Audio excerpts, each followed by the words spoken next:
So people are always asking what a real soulmate chart looks like, so let's talk about David Bowie and Iman. We don't have a birth time for Iman, but we do for Bowie, and we can still do about 90% of hers without it. Iman is a Pushya Cancer sun, and David Bowie is a Pushya Cancer moon. So right away you have that mirroring. Sun-moon synastry doesn't always work, especially if it's in a nakshatra that's a little bit more volatile. I'm looking at you, Taylor Swift and Travis Kelce.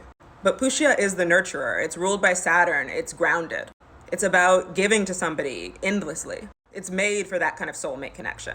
And so David Bowie was drawn to that. He was drawn to Iman because she doesn't just have her sun in Pushya, she also has her Jupiter and her Mars there. He was drawn toward exactly that energy because that is what his ideal partner looks like. That is his descendant.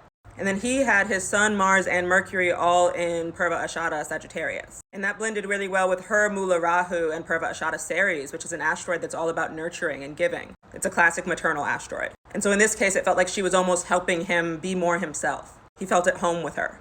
And then with his Anurata midheaven conjunct Venus and Ketu, that reflected back in Iman's Anurata Pallas and Jyeshta Lilith.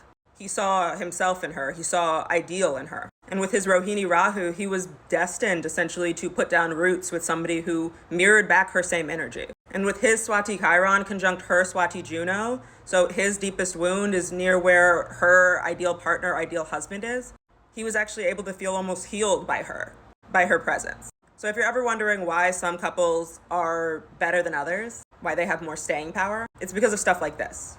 And a lot of times soulmate charts have a lot of complicated pieces to them. That doesn't mean that they had a perfect marriage, but it does mean that the chemistry and the overlapping similarities complemented each other. They didn't clash. Astrology can't guarantee that anything's ever going to happen, but it can also make it a lot harder for things to happen. Anyway, follow for more.